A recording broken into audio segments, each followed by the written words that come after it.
자, 사도행전 17장입니다.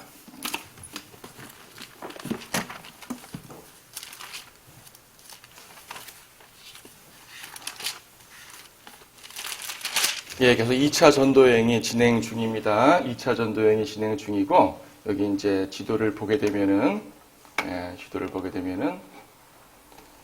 지난 시간에 봤죠. 안티오크에서 출발하여서, 남부 갈라디아 지방, 더베, 루스트라, 이코니움, 안티오, 그래서 이제 피시디아 지역을 통과해서 쭉 올라갑니다. 아시아로 가려고 했지만 주님께서 막으셨고, 비두니아로 가려고 했지만 주님께서 막으셔서 무시아로 갔다가 트로아에서 빌립보로 건너갑니다. 지난 시간에 빌립보에서 있었던 일까지 우리 이제 다루었고요. 이 시간에는 이제 빌립보를 지나서 여기 데살로니가하고 베레아 그리고 아테네 이렇게 통과하게 됩니다. 물론 이제 그 다음에 고린도로 갔다 에베소로 가지만 오늘 사도행전 17장은 요 데살로니가, 베레아, 아테네 요 세 지역에서의 사건들을 다루고 있습니다. 이 사건들을 가보게 되면요, 세 지역들이 참 특징이 있어요. 우리는 그 특징을 살펴보려고 해요.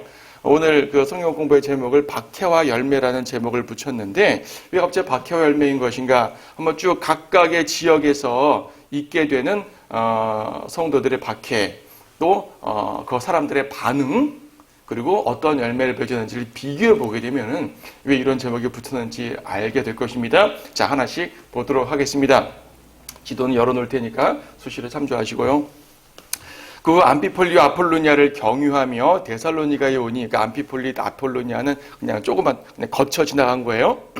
데살로니가에 오니 거기에 유대인의 회당이 있는지라 바울은 습관대로 그들에게 가서 새 안식일에 걸쳐 성경을 가지고 그들과 변론하며 그리스도께서 고난을 당하셔야 했던 것과 죽은 자들로부터 다시 살아나셔야 했음을 설명하고 입증하면서 내가 여러분에게 전하는 이 예수가 바로 그리스도라고 하자 그들 가운데 몇 사람이 믿고 바울과 신라를 따랐으며 경건한 헬라인들의 큰 무리와 적지 않은 수의 저명한 부인들도 그러하니라. 그러나 믿지 않은 유대인들은 시기하여 시장터에서 불량배들을 데리고 와서 무리를 모아 온 성읍을 소란하게 만들고 야손의 집에 쳐들어가서 사도들을 백성에게로 끌어내려고 하더라. 그러나 그들을 찾아내지 못하니 야손과 다른 형제 몇 사람을 성읍의 행정관들 앞으로 끌고 가서 외치기를 세상을 소란케 한 자들이 여기에도 왔도다. 야손이 그 사람들을 맞아들였는데 이들은 모두 카이사의 법령을 거역하여 행하고 예수라는 다른 왕이 있다고 말하더이다 라고 하니라. 그때 백성과 성읍 행정관들이 이런 말을 듣고 난처하게 되어 야손과 그 나머지 사람들로부터 보석금을 받고 나서 그들을 놓아주더라. 자, 데살로니가에서 이런 일이 펼쳐지게 되네요. 그 앞서 16장 가서 빌립보란 지역에서도 바울이 복음을 전도하다가 어디로 가서 감옥에 들어갔죠. 박해를 받았습니다. 이것도 시작은 순조로웠습니다. 회당이 있었어요. 지금 우리가 오늘 볼 이 데살로니가, 그 다음에 베레아, 아테네 세 군데 모두 유대인의 회당이 있었어요. 유대인의 회당이 있었다는 얘기는 유대인들이 충분히 진출했었고 유대인들을 통해서 하나님 믿는 신앙이 어느 정도 사람들에게 알려져 있다는 말이죠. 그래서 들어갔어요. 습관대로 항상 바울은 어느 도시에 가나 이제 유대인의 회당을 먼저 찾아가니까 습관대로 갔어요. 새 안식일에 걸려서 3주 동안 있었다는 얘기죠. 3주 동안 그들과 변론했습니다. 변론했다는 말은요, 성경으로 설명하고 설득시키는 과정을 말해요. 단순한 논쟁이 아니라 설득을 시키는데 그들이 설득을 당했어요. 왜냐하면 성경을 가지고 있기 때문에. 여기서 성경은 신약 성경이 아직 기록되지 않았던 시대일 테니까 이제 구약 성경들이죠. 구약 성경을 가지고 구약에 예언된 그 메시아가 바로 예수님이 그 메시아다라는 걸 쭉 설명을 한 거예요. 3절에 바로 그 말씀하지 않습니까? 그리스도께서 고난을 당하셔야 했던 것과 죽은 자들로부터 다시 살아나셔야 했음을 설명하고 입증하면서 내가 여러분에게 전하는 이 예수가 바로 그리스도라. 시편 22편의 예수님의 고난이라든지 시편 16편의 예수님의 부활이라든지 이사야 53장에서 예수님께서 어린 양으로 죽으신다든지 뭐 이런 예언들이 있잖아요. 이 예언이 메시아를 향한 예언인데 그분이 바로 다른 분이 아니라 우리가 보았던 예수 그분이다 이거예요. 예수님이 그리스도임을 계속 강조했죠.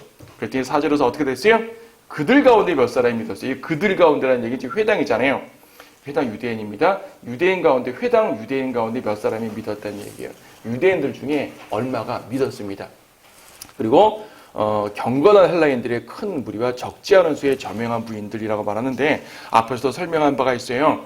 지금 바울은 회당에서 설교했거든요. 회당에 경건한 헬라인들이 있었다는 얘기죠. 경건한 헬라인들이라는 얘기는 앞에서 설명드린 것 같은데 아직 할례받지 않고 유대교로 개종은 안 했어요. 유대교로 개종은 안 했지만 회당 예배에 참여를 했고요.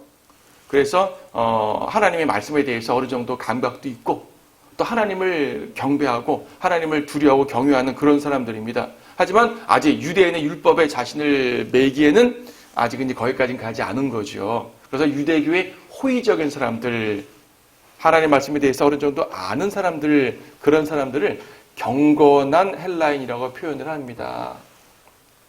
앞으로도 경건한 헬라인 이런 표현이 나오게 되면 아직 유대교를 개종은 안 했으나 이제 유대인들의 신앙을 받아들이는 사람들이라고 생각을 하시면 되겠습니다. 그러니까 이제 그 사람들이 믿었는데 지금 5절에 보니까 믿지 않은 유대인들이 시기했다 그랬거든요. 뭘 시기하죠? 저들이 예수 믿는 게 왜 그들이 시기할 거예요? 왜 기분 나쁠 거예요? 왜냐하면 그들은 잠재적 유대교 개종자들이잖아요. 아직 개종은 안 했지만 호의적이고 유대교 호의적이고 곧 개종할 수 있는 그런 사람들이 우리 회장에 저 뒤에 앉아 있는데 그들 다 뺏어가 버렸단 말입니다. 화가 나갔어요, 안 나갔어요? 화가 나죠. 그래서 박해하기 시작하는 거예요. 4절에 저명한 부인들이란 말도 있는데 저명한 부인들, 그러니까 귀부인들이죠. 말하자면 이제 당시 마케도니아의 그 상류층 여성들은 좀 이게 신여성들이라 그래요. 당시 기준으로 그러니까 진취적이고 좀 독립적인 좀 그런 여성들입니다. 그래서 이 여성들이 복음에 대해서 확실하게 깨달았다면 그들은 영향력을 끼칠 수 있는 사람들이죠. 단순하게 조용히 순종적으로 자기 혼자 믿는 그런 여성들이 아니라 말을 할 수 있는 여성들인 거예요. 그래서 보통 가정에서도 아마 이분들이 복음의 주도권을 잡을 수 있는 그런 상황이 되기 때문에 더 많은 사람들에게 복음을 전할 수 있는 그런 기회가 있죠. 그래서 데살로니가는 성경에 서신서가 있잖아요. 베레아 전서 그런 거 없죠? 아테네 후서 그런 거 있어요? 근데 데살로니가는 전서와 후서가 있지 않아요. 그렇죠? 그들 가운데 많은 열매가 있었습니다. 유대인들은 별로 믿지 않고 이방인들이 믿은 거예요. 시기에서 이제 시장터에 불량배들을 데리고 와서 막 이제 찾으러 갑니다. 찾으러 가는데 야손의 집으로 쳐들어갔어요. 야손이라는 사람이 이제 바울 일행을 자기 집으로 영접한 거죠. 야손. 사도들을 끌어내려고 하는데 못 찾았어요. 실패했어요. 검거를 실패했습니다. 그러니까 행정관들에게 오히려 야손을 끌고 가가지고 말하는 게 뭐라고 말하냐면 6절에 세상을 소란케 한 자들이 여기에도 왔도다. 세상을 소란케 한 자들. 여러분, 이들이 뭘 소란케 했죠? 공중 질서를 어겼나요? 법을 어겼나요? 로마의 법을 어겼나요? 데살로니가의 시민의 법을 어겼나요? 어기지 않았어요. 소란시킨 게 없어요. 근데 무엇을 소란시켰냐면 영적으로 소란시킨 거예요. 유대인들에게는 유대인 신앙에 대해서 혼동케 된 것이고 이방인들은 이제 각자 자기 신들을 믿을 텐데 그런 것에서 혼동을 일으켰겠죠. 여러분, 복음은요 세상의 영적 질서를 소란케 합니다. 세상의 영적 질서는 누가 주관하고 있어요? 마귀가 주관하고 있잖아요.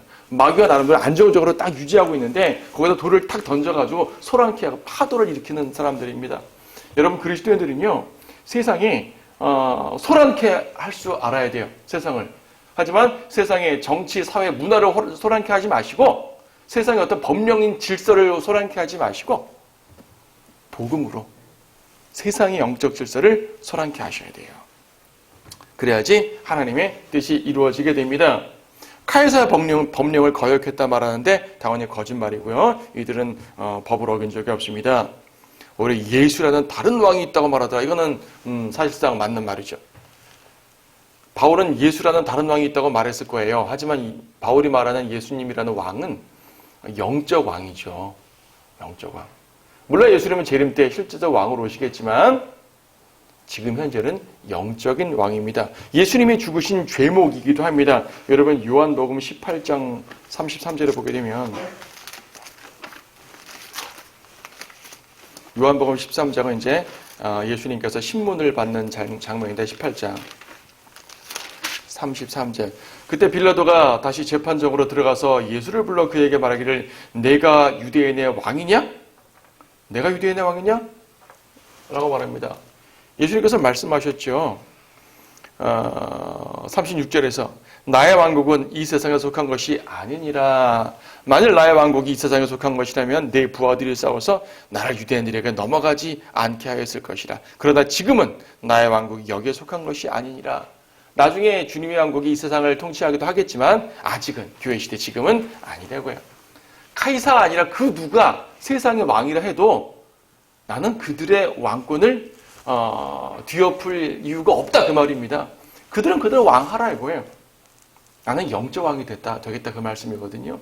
사도 바울도 그걸 전파했겠죠. 하지만 당시에 유대인들은 빌라도에게 당신 예수한테 설득되면은 카이사의 친구 아닙니다 하면서 협박을 했단 말입니다. 여기도 똑같아요. 이 사람들은 죄가 없습니다.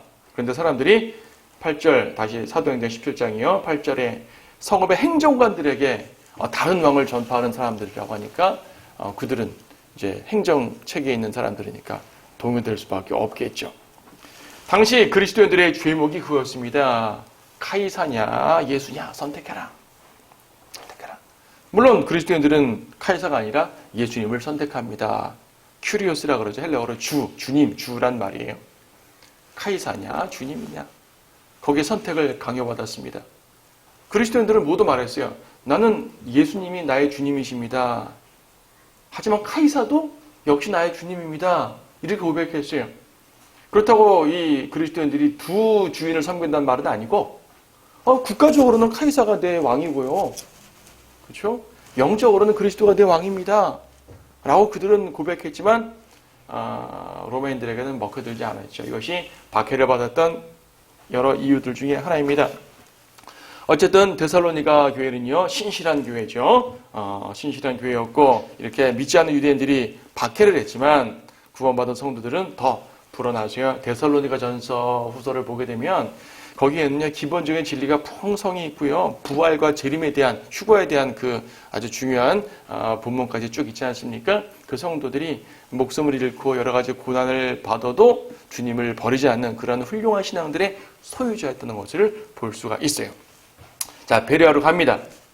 이제 형제들이 이제 바울 일행을 피신시켰겠죠. 10절.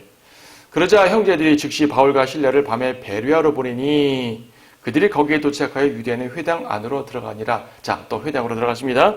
베레아 사람들은 데살로니가 사람들보다 더 고상하여서 전심으로 말씀을 받아들이고 그 말이 그런가 하여 매일 성경을 상고함으로 그들 중에서 많은 사람들이 믿었는데 헬라 상류 사회의 부인들과 남자들도 적지 아니하더라. 자, 베레아로 갑니다. 역시 회당으로 들어갔어요. 15절에 베레아 사람들은 이라고 말합니다. 여기서 베레아 사람들은 이란 말은 10절의 문맥을 연결시켜 볼 때 회당 안에 있는 사람들을 말합니다. 회당 안에 있는 사람들은 1차적으로 유대인들이고요. 그리고 아까 말한 것처럼 경건한 헬라인들도 포함되어 있겠죠. 그 사람들이 어떻냐면 데살로니가 사람들도 진지하게 말씀을 잘 믿었는데 이들은 더 진지했다는 얘기죠. 어떻게 진지했냐면 일단 전심으로 말씀을 받아들여요.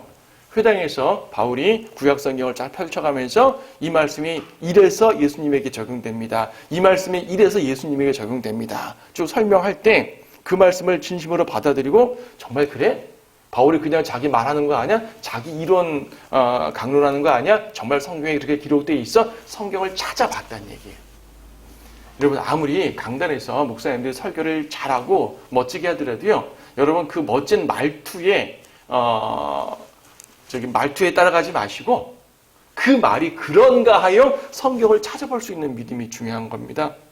이거는 전파하는 사람을 무시하거나 그런 말이 아니죠. 믿지 않고 불신하는 마음으로 했단 말이 아닙니다. 전심으로 받아들였다 그랬잖아요. 불신하는 마음이 아니라 믿는 마음으로 하되 그래도 확인을 하는 거예요. 이것을 가지고 성경을 상고한다 그래 상고한다. 서치 찾아본다는 얘기죠. 찾고 증명하고 그러는 겁니다. 근데 그런 사람들을 뭐라고 표현했냐면 더 고상하다고. 여기서 고상하다 이제 영어 킹제임스 노블이라는 말을 썼는데 이 노블이라는 말은 왜 귀족을 노블맨 그러거든요. 좀 이제 단순하게 행동 거지가 고상한 정도가 아니라 고귀하단 말이에요. 고귀하단 말. 신분 자체가 고귀한 것처럼 보이는 거죠. 물론 이들은 모두 귀족들만 앉아있단 말이 아니라 이들의 하나님 말씀을 사모하는 모습이 세상 사람들과는 태생이 다른 것처럼 보일 정도였다는 얘기죠. 당연히 그리스도인들은 세상과 태생이 다르지 않아요? 그렇죠. 세상은 태생이 죄인이고 우리는 태생, 영적 태생, 그렇죠? 태생이 구원받았으니까 우리야말로 고상한 사람들입니다. 귀족적인 사람들입니다. 그렇죠? 여러분 영적으로 자긍심 느껴도 돼요. 교만하란 말은 아니고요. 더 낮아지셔야죠. 예. 어쨌든 그렇게 고상한 성도들로 보여졌습니다. 그래서 이제 12절에 보니까 역시 여기도 많은 사람들이 믿었어요. 그래서 많은 사람들이 믿었다고 했을 때 경건한 헬라인 중에 많은 사람들이 믿었다는 말을 하지 않고 그냥 많은 사람들이 믿었다고 하죠. 그리고 헬라 상류사회 부인들과 남자들을 별도로 말하는 거 보니 앞에서 많은 사람들이 믿었다는 얘기는 유대인들 중에서 많은 사람들이 믿었다는 얘기예요. 그러니까 베레아에서는 유대인들마저도 말씀에 설득돼서 믿었단 말입니다. 그러니까 베레아에서 열매가 아마 가장 좀 고무가 됐을 것 같아요. 앞에서는 데살로니가서는 유대인들은 거의 믿지 않고 이방인들만 믿었는데 여기는 유대인, 이방인 할 거 없이 다 믿었습니다. 남자들보다 상류사의 부인들을 먼저 앞세운 걸 보면 아마 이들이 더 많이 믿었거나 더 많은 영향력을 가진 사람들이라고 생각할 수가 있겠죠. 자, 박해가 옵니다. 유대인들이 믿었다고 박해가 없는 것은 아닙니다. 한편 데살로니가에 있는 유대인들은 바울이 하나님의 말씀을 베레아에서도 전하는 것을 알고 그곳까지 와서 무리를 선동하니라. 자, 보세요. 지금 박해를 받는데 박해의 주동자들은 주로 누구예요? 유대인들이죠. 데살로니가에서도 유대인들이 주도해 있고요. 물론 16장 빌립보에서는 그 점치는 여종의 주인이 이제 자기들의 수입에 문제가 되니까 박해했지만 17장에서는요 데살로니가에서도 유대인들이 박해했고 베레아에서도 유대인들이 박해합니다. 근데 차이가 있어요. 베레아에서는 베레아 유대인들이 박해한 게 아니라 데살로니가 유대인들이 원정까지 와서 박해를 했던 것입니다. 원정까지 와서. 이 데살로니가하고 베레아는 가깝거든요. 가까워요. 조금만 가면 됩니다. 그 원정까지 와서 박해를 합니다. 정작 베레아 유대인들은 가만히 있는데 말입니다. 고상하게 말씀을 묵상하고 있는데 말입니다. 자, 도망가야 됐습니다. 바울은 앞에서처럼 까짓거 죽어도 되지만 그러나 이 형제들이 가만 놔두지 않죠. 안 됩니다. 바울 형제님 할 일 많습니다. 그래서 14절에 그러자 즉시 그 형제들이 바울을 바다까지 가도록 보내고 실라와 디모데는 계속 그곳에 머물더라. 급하게 바울 혼자 가고 모두가 갈 수 없는 상황이었겠지요. 실라와 디모데는 거기 있고 항상 바울과 실라는 같이 다녔거든요. 디모데와 누가가 가지 않더라도 바울과 실라는 가는데 이번에는 실라까지도 가지 못하는 상황이 되었던 것 같아요. 바울 혼자 갑니다. 그래서 15절에도 바울을 안내하여 아테네까지 데려간 사람들이 실라와 디모데도 가능한 한 속히 바울에게로 오게 해야 된다는 부탁을 받고 떠나니라. 그러니까 바울은 아테네에 혼자 딱 떨어진 것이에요. 베레아하고 아테네는 바닷길로 가야 되기 때문에 좀 떨어졌습니다. 그리고 베레아는 마케도니아 지역에 있는 곳이고 아테네는 밑에 아카야 지역이라고 합니다. 아카야, 우리가 보통 그리스라고 말하는 곳은 아카야라고 말하는데 아카야죠. 고린도, 아테네, 스파르타, 이런 곳이 있는 지역들이 바로 아테네예요. 아카야예요. 아테네로 내려가는데 혼자 갔어요. 혼자 딱 덩그러니 있으니까 뭐 하겠습니까? 요한방에 혼자 앉아서 쉬겠어요? 아니요, 바울은 쉬지 않습니다. 도착한 즉시 혼자 여기저기 다니면서 복음을 전합니다. 자, 사실상 뒤에 보겠지만 아테네에서의 바울의 그 사역이 아마 시간적으로나 열성적으로나 가장 많은 힘을 쏟았던 것 같아요.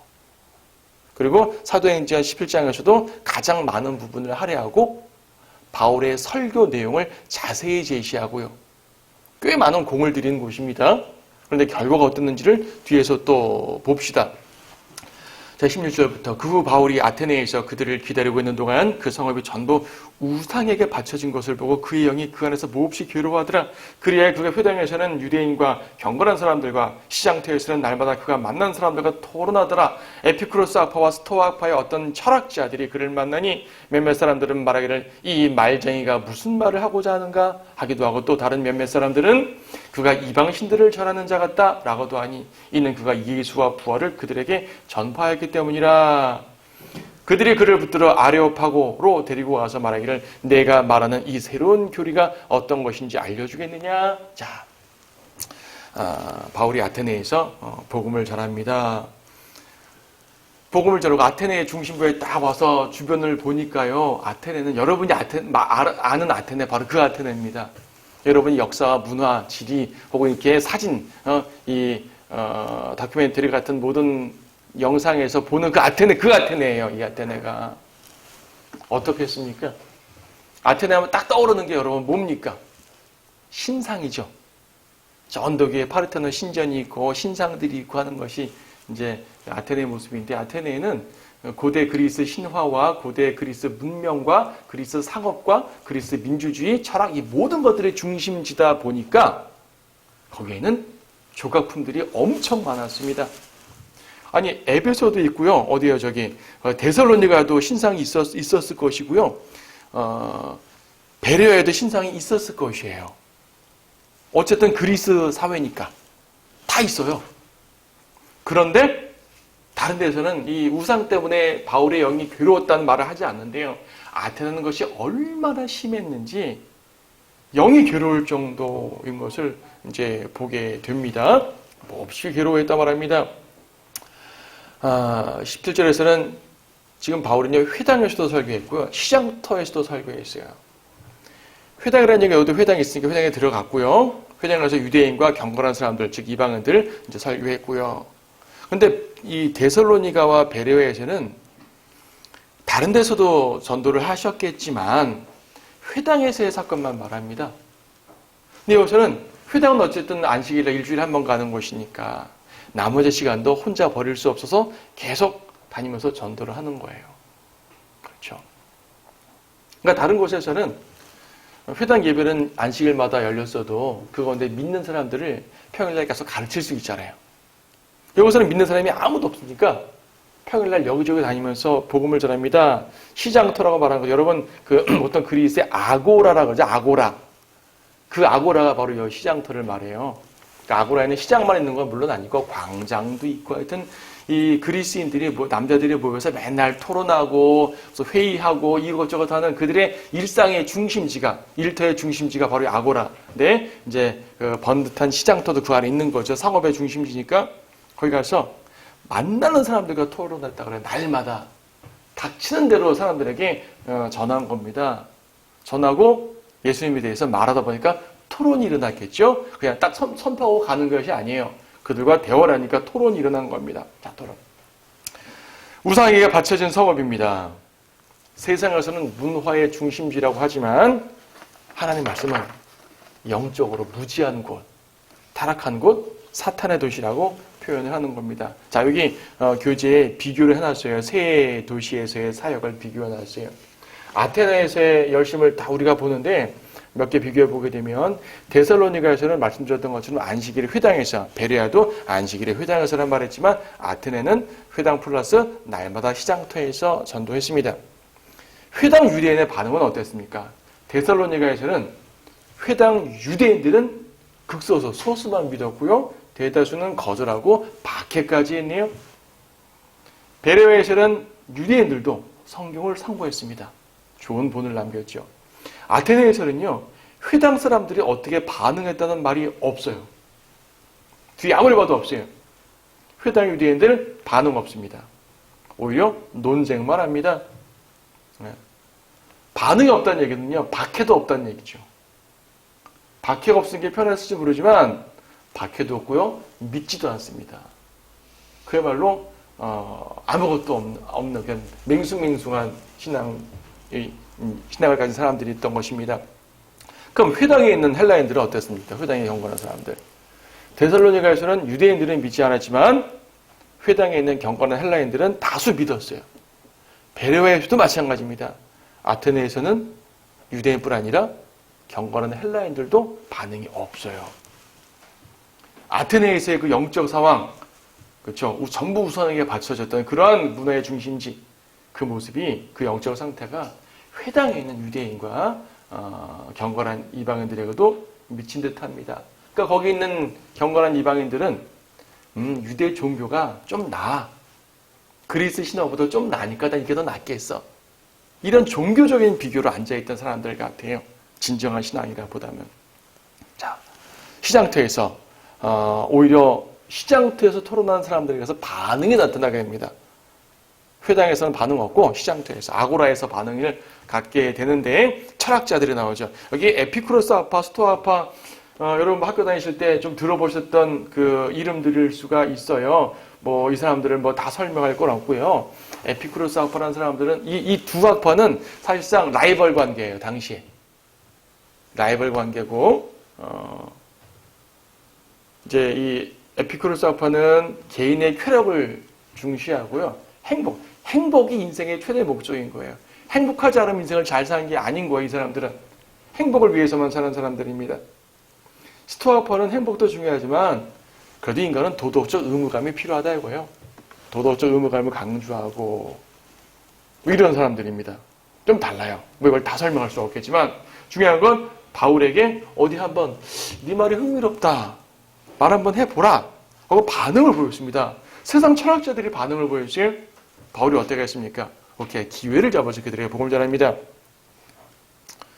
그래서 이제 이 18절에서 보면은 그래도 이 말쟁이란 말은요 이런 겁니다. 당시에 소피스트라 그래가지고 그냥 말만 하는 그러한 그 철학자의 무리들이 많았어요. 그런 종류의 하나 정도라고 생각했고 또 예수님의 부활을 전하다 보니까 이방신 중에 하나를 전하는구나. 우리 신 많은데 신 몇백 있는데 그 중에 하나 더 전하는구나. 근데 우리가 모르는 좀 새로운 거야. 부활? 저도 새로운 종교네. 한번 말해봐. 흥미를 가지고 말해본 거지 어떤 믿음에 대해 반응한 건 아니죠. 무엇보다 이 바울이 전하는 부활 신앙이요. 이 두 학파가 내세우는 것과 전혀 맞지 않아요. 자, 뒤에 또 한번 나오지만 19절에서 아레오파고라는 언덕으로 딱 가가지고요. 한번 새로운 교리 한번 말해보겠느냐? 알려주겠느냐? 20절에 보니까 이 새로운 교리에 대해서 영적 흥미가 있는 것이 아니라 어떤 이상한 것을 말한다고 생각을 한 거죠. 아까 설명드렸던 것처럼 복음이라는 것이 그들에게는 어떤 새롭고 생소한 거예요. 새로운 거예요. 아테네 사람들은 21절에 나오잖아요. 아테네 사람들은요. 그들의 여가를 어떤 새로운 것을 말하거나 듣는데 외에는 아무것도 쓰지 않더라. 그래서 좀만 시간만 나면은 뭐 새로운 거 찾는 거죠. 세상에서는 이러한 모습을 학문적 발전, 철학적 발전, 문화의 발전, 인류의 발전을 가져오는 이들의 정신적 사고라고 말하지만 하나님 말씀의 기준에 따르게 되면은 날마다 새로운 것만 찾느라고 정말 하나님의 말씀은 거절하는 사람들이 되는 거죠. 하나님의 말씀 말고도 새로운 어떤 거네 하고 넘어갔단 말입니다. 그냥 흥미로웠을 뿐이죠. 바울의 설교는 구체적으로 22절부터 등장합니다. 그러므로 바울이 마르스 언덕 한가운데 서서 말하기를 여기 앞에 어디에요? 아레오파고라고 했죠. 아레오파고 19절에서는 아레오파고라 그러고 여기서 마르스 언덕이라 그러는데 같은 말이에요. 이 아레오파고는 헬라어고요. 마르스 언덕은 라틴 로마어예요. 로마와 헬라어의 그 차이일 뿐이지 같은 곳입니다. 아레오파고란 말이 아레스 신의 파고는 언덕이란 말이거든요. 아레스의 언덕. 그리스의 아레스 신은 로마의 마르스 신이에요. 같은 거예요. 같은 거.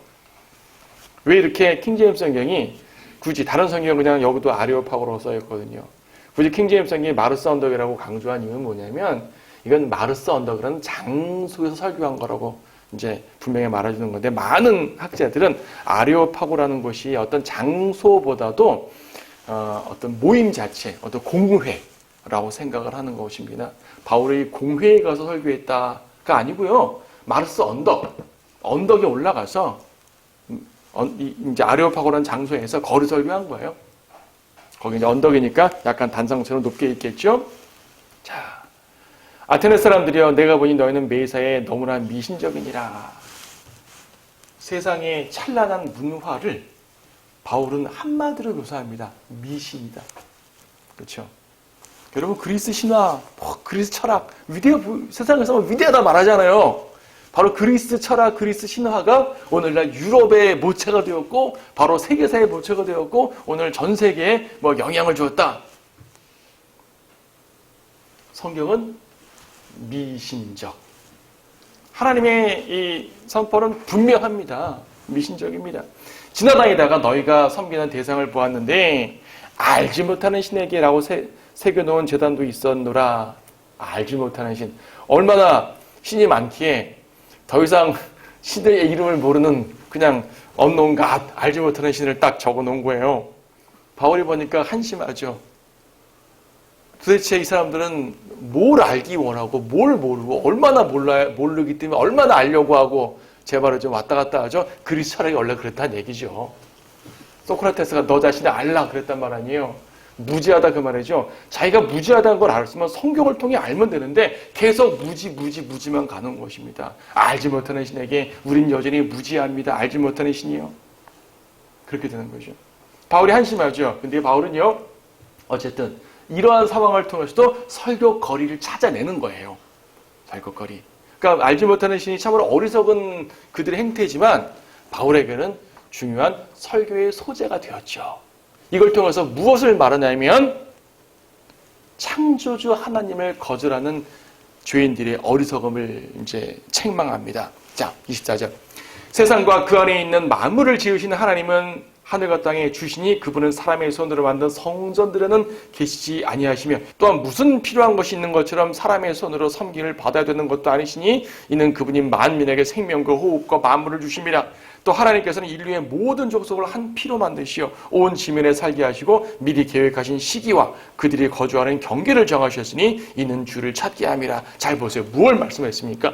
만물을 지으신 하나님, 창조주 하나님. 창조주 하나님. 지금 쭉 보게 되면 창조주 하나님을 강조하면서 여기에서 복음을 시작하고 있어요. 우리가 복음을 전할 때는요. 십자가를 중심으로 복음을 전할 수도 있는 것이고 창조를 중심으로 시작할 수도 있겠죠. 왜냐하면 우상 숭배자들에게 그건 가짜 신이고 진짜 신은 이분이야 라고 말하려면 창조주를 설명할 수밖에 없으니까 바울은 여기서 그러한 접근법을 갖고 이제 시작을 한 거예요. 단순히 창조하고 놔둔 것이 아니라 주권자예요. 주권자. 만민에게 생명과 호흡을 주시고요. 모든 민족에게 각자의 위치를 정해서 살도록 하시고요. 이렇게 하는 목적이 뭐냐면 27절 이는 주를 찾게 함이라. 사람들로 하여금 주를 찾게 합니다. 사람들이 하나님을 감지하려 하면 만나리니 그분은 우리 각 사람에게서 멀리 떨어져 계시지 아니하도다. 로마서 1장에서도 이런 말씀을 하죠. 사도 바울이. 믿지 않는 사람들이 과거 구약시대에는 유대인에게는 율법을 주시고 이방인에게는 양심만 허락하셨습니다. 그래서 이방인들이요.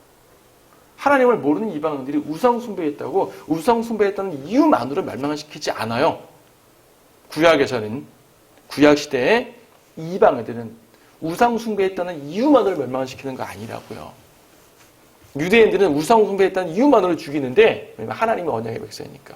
이방인은 하나님의 언약의 백성이 아니었기 때문에 그때는 그랬다는 얘기입니다. 하지만 아무리 그때라 하더라도 잘 관찰해 보게 되면 하나님을 모를 수가 없다는 얘기죠.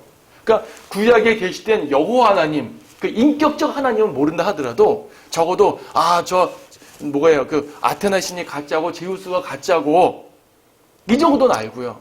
그 진짜 신은 있는데 이 정도는 알도록 하나님께서 자연 삼라만상을 통해서 알려주셨다는 얘기지요. 그렇죠. 예. 우리 각 사람에게서 멀리 떨어져 계시지 아니하도다. 우리는 그분 안에 살고 움직이며 존재하느니라. 우리가 그분 안에 살고 움직이며 존재한다. 그리스도 안에 있는 성도들을 말하는 것이 아니라 쉽게 말해 하나님의 손바닥 안에 있다는 그 말입니다. 하나님의 주권 속에서 살아간다는 말이지요. 하나님의 허락하심 가운데 살아간다는 말입니다. 너희 시인 중에 어떤 이들도 말한 바와 같이 우리도 그분의 자손이라. 그리스 시인들의 철학적인 시들 중에서는 우리는 제우스의 자손이다, 누구의 자손이다 이런 말을 하는 사람들이 많아요. 그러니까 너희 시인도 우리가 신의 자손이라 말한 것처럼 우리가 신의 자손이라면, 하나님의 자손이라면 당연히 하나님을 찾아야지 우리를 창조하지 않은 저런 가짜 신들 섬기면 안 된다, 그 말입니다. 그래서 하나님의 자손이란 말은, 아니 성도들만 하나님의 자손 아니에요? 어떻게 이방인이 하나님의 자손이죠? 라고 생각할 거 없이 피조물이라는 개념으로 자손이란 말입니다. 피조물. 하나님 우리를 창조했는데 왜 엉뚱한 데가 절하냐? 그런 말이죠. 우리가 하나님의 자손이라면 사람의 기술과 고안으로 주주한 금이나 은이나 돌이 하나님의 신격과 같다고 생각하지는 말아야 할 것이라. 우상숭배하지 말라고 말합니다. 여기까지는 사람들이 듣는 거예요. 저 사람이 말하는 신은 좀 독특하군. 우리는 여러 신을 섬길 수 있는데 저 사람은 한 신만 섬기라고 하는군. 좀 특이하네. 저 말장엔 특이하네. 이 정도로 들었을 거예요. 이 무지의 때는 하나님께서 눈 감아 주셨으나 이제는 어디에 살고 있는 어떤 사람에게도 회개하라고 명령하고 계시느니라. 즉 너희들도 회개해야 된다 이거죠. 아테나 신 버리고, 제우스 버리고, 무슨 마르스 버리고, 포세이돈 버리고, 말하자면 그런 겁니다. 그런 신들을 다 버리고 오직 하나님만을 섬겨야 된다. 회개하라 라고 말합니다. 회개라는 말은 당연히 죄에서 돌이키는 건데, 여기서 죄라는 것은 어떤 도덕적 죄를 말하지 않고요, 우상숭배에 대해서 말하면서 회개하라고 말하지 않아요. 우상숭배가 죄입니다.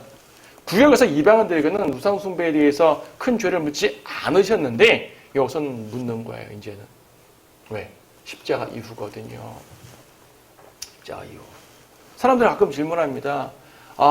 교회 시대에 들어왔지만 믿지 않는, 아직 복음이 전파되지 않아서 믿지 않는 사람들 어떻게 됩니까? 변명하지 말라는 얘기예요. 그들도 십자가 이외에는 구원받을 길이 없어요. 그래서 우리에게 빨리빨리 전도하라고 말씀하시는 것이지요. 31절부터는 그들이 고개를 절레절레 젓는 그러한 메시지가 나옵니다. 이는 하나님께서 선정하신 그 사람을 통하여 의로 세상을 심판하시라 한 날을 정해 놓으시고 그를 죽은 자들로부터 살리시어 모든 사람에게 확증해 주셨습니다. 자, 부활에 대한 메시지도 메시지지만은 그분을 심판주로 제시합니다. 자, 앞에서 뭘 제시했죠? 창조주임을 제시했어요. 온 세상의 주관자, 주인임을 제시했어요. 하나님의 존재에 대해서 알아야 된다고 말했습니다. 그리고 그들의 죄를 책망했고요. 이제는 그분을 심판주로 제시합니다. 부활하신 그분은 심판까지 할 수 있는 분이다, 그 말입니다. 심판주. 여기서 이 에피쿠로스아파와 스토아파 같은 사람들은 이제 난리가 난 거예요, 요즘 말로. 왜 그러냐면 에피쿠로스아파는요, 이제 신에 대한 자세를 말하면 이신론이라 그러는데, 이신론이 뭐냐면요, 오늘은 철학적 얘기가 자주 나오네요. 뭐 아테네 다루다 보니까 그걸 어쩔 수 없어요. 이 에피쿠로스아파는 이신론이라 그러는데, 이신론은 뭐냐면 신의 존재는 인정해요. 근데 신은 인간에게 별로 개입을 안 한다고 생각을 하는 거죠. 신들의 세계고 우리가 신을 섬기든 말든 그게 뭔 그렇게 상관이냐고 신들이 우리에게 개입하냐 이거죠. 그래서 18세기, 19세기에 기독교 내에 이신론자가 많이 생겼어요. 그들은 하나님은 세상을 창조는 하셨으나 세상에 개입하지 않는다. 우리의 모든 삶은 우리가 주관하는 거지 하나님께 의탁하는 것이 아니다. 아직 진화론이 나오기 전이라서 창조론 자체는 부인하지 못해서 하나님이 창조는 하였으나 우리에 개입하지 않는다라고 말한 사람이 이신론자들인데 바로 에피쿠로스아파를 따른 사람들인 거죠. 스토아파는 뭐냐면 범신론자들이에요. 모든 신들이 인정하는 거죠. 모든 것에 신이 있다고 생각하는 사람들입니다. 그러니까 이 두 신앙이 두 이제 자세가 뭐냐면, 신은 신이라는 존재를 인정하죠. 당시에 그리스 사람이니까. 신은 인간에 개입하지 않는데 뭘 개입하고 심판을 한다 그래요. 자기 믿지 않으면 심판한다 그래요. 이 사람들 볼 때 이해가 안 가는 거예요. 그리스 시대에 나오는 그런 난잡한 신, 그런 신들만 알고 있는데 뭐 특별한 신이 나와가셔가지고 부활했다고? 우리를 심판했다고? 자기들의 철학사상과 맞지 않아요. 그들에게 신이라는 것은 그냥 일종의 정신문화예요. 종교는 문화잖아요, 세상에서. 종교는 문화입니다. 예술이고요. 그들에게 신앙이 아닙니다. 그러니까 받아들일 수가 없죠. 여러분 오늘날 라오디케아 교회 시대에 그러지 않습니까? 아테네의 모습이 그 라오디케아 시대와 같은 것 같아요. 이 사람들은요, 오늘날 시대 그 신에 대해 하나님에 대해서 믿지 않는 사람들 신이라고 표현한다 하더라도 절대적이거나 두려움이 없어요. 뭐 하나님이라는 것은 신앙이라는 것은 그냥 문화의 부분인데 왜 거기 집착하냐고 여러분들에게 말하지 않습니까? 그렇죠. 자, 그래서 이제 떠납니다. 열매 없이 떠납니다. 그러므로 바울이 그들 가운데서 떠나더라. 그러나 몇몇 사람은 믿고 소수의 사람들이 믿긴 믿었어요. 그에게 가담하였는데 그 중에는 아레오파고 사람 디오누시오, 아까 아레오파고 언덕에서 설교했지 않습니까? 거기서 사는 사람 디오누시오가 있었고 또 단말이라는 여인이 있었고 또 그들과 함께한 소수의 다른 사람들이 있다고 말합니다. 아테네에는 교회가 세워졌다는 말도 없고요. 그들이 진지하게 하나님의 말씀을 받아들였던 말도 없고요. 이방인들이라도 아까 많은 무리가 믿지도 않았고요. 극소수의 적은 사람들만 믿고 아테네를 떠날 수밖에 없었어요.